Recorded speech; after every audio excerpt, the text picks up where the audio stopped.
Hello दोस्तों, स्वागत है आप सभी का। तो जैसा कि आप सभी को पता है, बीपीएससी टीआरई 2.0 का एग्ज़ाम स्टार्ट हो चुका है और जो 7 तारीख को पेपर हुआ था तो उसको हम देखने वाले हैं कि किस लेवल के क्वेश्चन आ रहे हैं, जिससे आप लोगों को आने वाले दिनों में जो भी पेपर होंगे उसमें अंदाज़ा मिल जाएगा। तो देख लेते हैं। पहला क्वेश्चन है, which of the following is not found in a car. तो इसमें आपका आंसर हो जाएगा बी, यानी कि पिस्टल। तो कार में पिस्टल नहीं पाया जाता है। आपका अगला क्वेश्चन है, a sister's husband is called in English as. तो इसका सी हो जाएगा ब्रदर इन लॉ। उसके बाद अगला क्वेश्चन है क्वेश्चन नंबर 3, इसमें which is the seventh planet from the sun. तो सन का सेवंथ प्लानेट तो ये हो जाएगा यूरेनस, ऑप्शन नंबर सी। अगला क्वेश्चन है, if the last day of the week is Saturday the third day will be. तो ये हो जाएगा ट्यूसडे, ऑप्शन नंबर ए हो जाएगा 4 का। अगला क्वेश्चन है 5, the poems written by Dinkar are Khalistan the most appealing quality. तो इसमें आ जाएगा ऑफ, ऑप्शन नंबर बी हो जाएगा। उसके बाद अगला क्वेश्चन है क्वेश्चन नंबर 6, तो what is the time Khalistan your watch. तो इसका हो जाएगा ऑप्शन नंबर सी, यानी कि इसमें बाई आएगा। उसके बाद क्वेश्चन नंबर 7, इसमें आर्टिकल भरना है, the sun rises in the east and sets in the west, यानी कि बी ऑप्शन हो जाएगा। उसके बाद अगला क्वेश्चन है क्वेश्चन नंबर आता है आपका 8। तो इसमें भी आर्टिकल भरना है, Aurangabad is Khalistan less non city in Bihar. तो इसका हो जाएगा ए, क्वेश्चन नंबर 8 का आंसर हो जाएगा सी, ऑप्शन नंबर सी, और इसमें ए भरा जाएगा। 9 का है, किस वाक्य में निश्चयवाचक सर्वनाम का प्रयोग हुआ है। तो इसमें बताना है इस कौन सा वाक्य है। तो इसका ऑप्शन नंबर हो जाएगा सी, रोटी मत खाओ क्योंकि वह जली है। उसके बाद 10, कौन सा शब्द नी उपसर्ग से बना है। तो इसमें बताना है आपको नी उपसर्ग। तो इसमें आपका हो जाएगा उपयुक्त में से कोई नहीं। उसके बाद आता है आपका क्वेश्चन नंबर 11। तो क्वेश्चन नंबर 11 में वाक्यांश के लिए एक शब्द का कौन सा युग्म सुमेलित नहीं है। तो इसमें भी आपका हो जाएगा उपयुक्त में से कोई नहीं। उसके बाद आता है आपका क्वेश्चन नंबर 12। तो इसमें क्या कह रहा है आपसे, मुहावरा और अर्थ की दृष्टि से कौन सा सही नहीं है। तो इसमें आपका ऑप्शन हो जाएगा बी, गूंगे का गूढ़ होना, यानी बोल न पाना। उसके बाद क्वेश्चन नंबर आता है 13, वक्रोक्ति जीवित के रचनाकार कौन है। ऑप्शन नंबर बी, कुंतक हो जाएगा इसका आंसर। अगला क्वेश्चन है क्वेश्चन नंबर 14, बताना है उपयुक्त पंक्तियों में कौन सा अलंकार है। तो जो ऊपर पंक्तियां दी गई अलंकार, इसमें हो जाएगा रूपक, क्योंकि ऑप्शन नंबर ए इसका बिल्कुल सही आंसर हो जाएगा। क्वेश्चन नंबर 15 है, उपयुक्त पंक्तियों में कौन सा रस है। इसका ऑप्शन नंबर हो जाएगा सी, यानी कि बी वस्त्र रस हो जाएगा। अगला क्वेश्चन है क्वेश्चन नंबर 16, 22 से 26 वर्णों तक के 4 चरणों वाला छंद क्या कहलाता है। तो ये छंद होता है सवैया, यानी कि ऑप्शन नंबर बी सही हो जाएगा। उसके बाद 17 है, राजभाषा विधेयक 1963 को किसने प्रस्तुत किया। इसका हो जाएगा लाल बहादुर शास्त्री ने इसको प्रस्तुत किया था। क्वेश्चन नंबर 18 है, उपयुक्त पंक्तियाँ किस छंद का उदाहरण है। तो इसमें हो जाएगा आपका उपयुक्त में से एक से अधिक। उसके बाद आता है क्वेश्चन नंबर आपका 19। तो इसमें आपसे पूछा है विकारी शब्द का अर्थ क्या है। तो इसमें बताना है आपको विकारी का अर्थ। तो ऑप्शन नंबर ए, यानी कि इसका हो जाएगा परिवर्तन। उसके बाद अगला क्वेश्चन है क्वेश्चन नंबर 20, मध्यम पुरुष एक वचन का मूल रूप क्या है। तो ऑप्शन नंबर बी, यानी कि इसका हो जाएगा तू सही आंसर। तो ये हो जाएगा। उसके बाद अगला क्वेश्चन है क्वेश्चन नंबर 21, हिंदी में कौन सा अव्यय शब्द संबंध तत्व का कार्य करता है। तो इसमें हो जाएगा सी, यानी कि तथापि।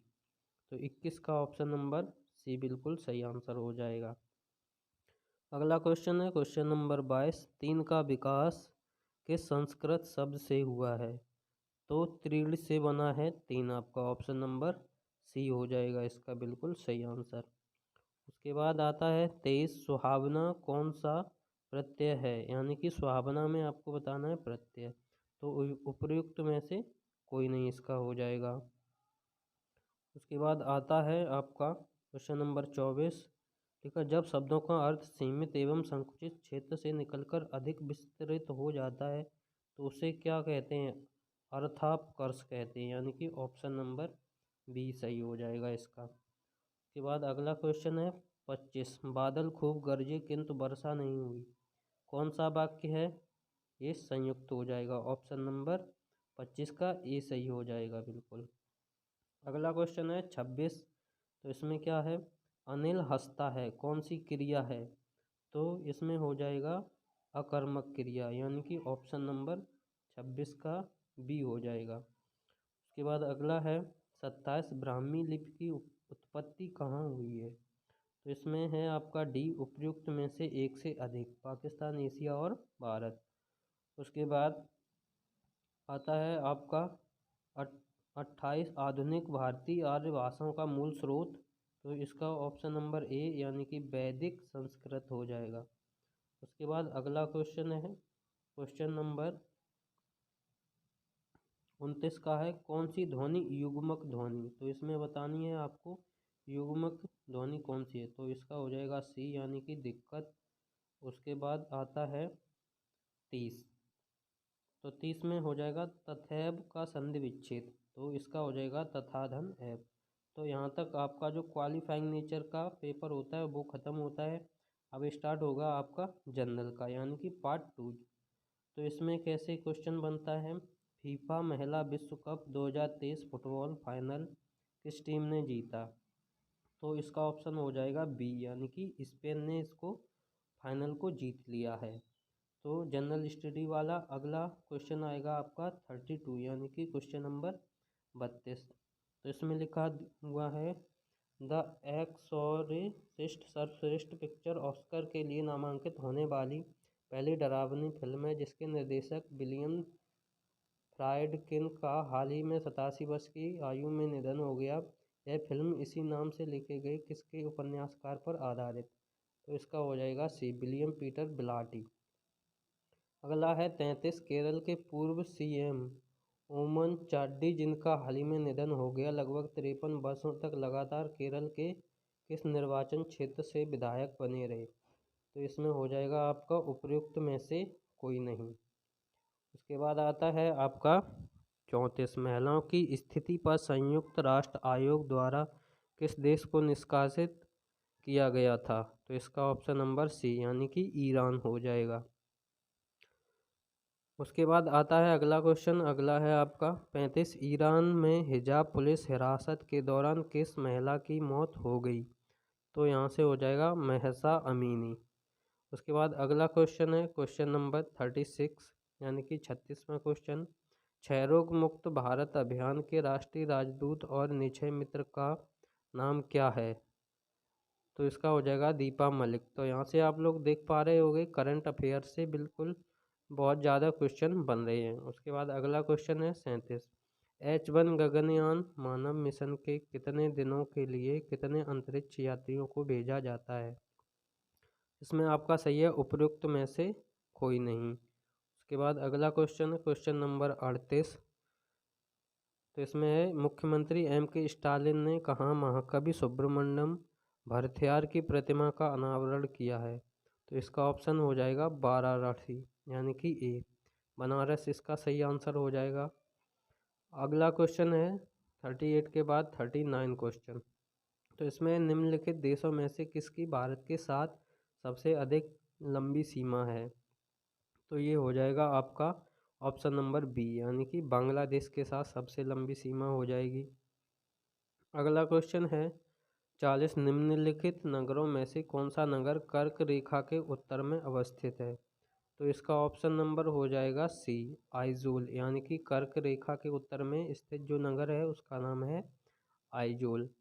अगला क्वेश्चन है 41 में कह रहा है निम्नलिखित नदियों में से सबसे बड़ा जलग्रह क्षेत्र किसका है? तो ऑप्शन नंबर बी हो जाएगा। ये जो नदियाँ दी गई इनमें सबसे ज़्यादा जो जलग्रह है वो पेरियार नदी में हो जाएगा। अगला क्वेश्चन है 41 के बाद 42 क्वेश्चन है। थॉर्नबोट की योजना के अनुसार पूर्वी बिहार की जलवायु किस प्रकार की है? तो ऑप्शन नंबर ए यानी कि C2 प्रकार की जलवायु हो जाएगी। उसके बाद क्वेश्चन नंबर 43, मोटा अनाज को चमत्कारिक अनाज और भविष्य की फसल कहा जाता है क्योंकि इसमें आपका विकल्प सही हो जाएगा उपयुक्त में से कोई नहीं। इसके बाद अगला क्वेश्चन है 43 के बाद 44। इसमें कह रहा है भारत के कुल भूमि क्षेत्र में पर्वतों का हिस्सा, तो इसमें हो जाएगा 27%। जो भूमि है उसमें पर्वत कितने 27% पर पर्वत है। उसके बाद अगला क्वेश्चन है जीवाश्म ईंधन किस प्रकार के संसाधनों के उदाहरण हैं? तो इसका ऑप्शन हो जाएगा गैर नवीकरणीय उदाहरण हैं जीवाश्म ईंधन। उसके बाद क्वेश्चन नंबर 46, तो इसमें कैसे कह रहा है 46 का चंद्रयान-3 कहाँ से प्रक्षेपित किया गया था? तो इसमें बताना है आपको जो अभी हाल ही में चंद्रयान-3 को श्रीहरिकोटा से प्रक्षेपित किया, यानी कि ऑप्शन नंबर सी हो जाएगा। उसके बाद अगला क्वेश्चन है 47, महात्मा गांधी का राजनीतिक गुरु कौन था? तो इसमें से बताना है, तो इसमें ऑप्शन हो जाएगा उपयुक्त में से कोई नहीं। अगला है चंपारण आने के लिए किसने गांधी जी को राजी करने के लिए निर्णय लिया था? तो इसका ऑप्शन हो जाएगा सी यानी कि राजकुमार शुक्ला ने राजी किया था। उसके बाद अगला क्वेश्चन है 49, लखनऊ समझौता हुआ था। तो लखनऊ समझौता हुआ था 1916 में, यानी कि ऑप्शन नंबर सी 49 का सही हो जाएगा। अगला क्वेश्चन है 49 के बाद 50, तो इसमें असहयोग आंदोलन को निलंबित किया गया था। असहयोग आंदोलन को बताना है कब निलंबित किया गया था? तो 1922 में, यानी कि ऑप्शन नंबर सी। अगला क्वेश्चन है 1784 ईस्वी में एशियाटिक सोसाइटी ऑफ बंगाल का आरंभ किसने किया था? तो इसका ऑप्शन नंबर बी सही हो जाएगा, यानी कि विलियम जोन्स ने किया था 1784 में। 51 का बी। उसके बाद 52 का 1912 में पटना में होने वाले भारतीय राष्ट्रीय कांग्रेस के अधिवेशन के अध्यक्ष कौन थे? तो ऑप्शन नंबर ए यानी कि RN मुधोलकर इसका सही आंसर हो जाएगा 52 का ए। उसके बाद क्वेश्चन नंबर अगला है, क्वेश्चन नंबर है 53, 1942 के आंदोलन में लोगों ने सियाराम सिंह की अगुवाई में कहां पर राष्ट्रीय सरकार की स्थापना की घोषणा की थी? तो 53 का हो जाएगा सी, यानी कि भागलपुर में की थी स्थापना इसकी। उसके बाद अगला क्वेश्चन आता है 53 के बाद 54, तो इसमें कैसे कह रहा है क्वेश्चन नंबर 54 में आपका कह रहा है 1857 के विद्रोह के दौरान ब्रिटिश सेना के किस सेनापति को कुंवर सिंह के विरुद्ध भेजा गया था? तो कुंवर सिंह के विरुद्ध किसे भेजा गया था? तो इसका हो जाएगा ई, यानी कि उपयुक्त में से कोई नहीं।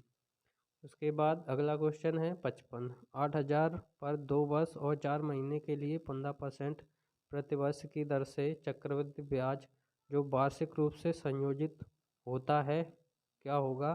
तो होगा 3109, यानी कि ऑप्शन नंबर ए। अगला है एक उम्मीदवार को मतदान के 35% वोट मिले और वह अपने प्रतिद्वंदी से 2250 वोटों से हार गया। यदि मतदान के लिए केवल 2 उम्मीदवार हों तो कितने वोट पड़े? ऑप्शन नंबर सी, यानी कि 7500 वोट पड़े। अगला है आपका यदि किसी समांतर श्रेणी के पहले 14 पदों का योग 1050 और उसका पहला पद 10 है तो इस समांतर श्रेणी का 20वां पद है, तो इसका हो जाएगा ऑप्शन नंबर बी, यानी कि 200। 20वां पद हो जाएगा 200।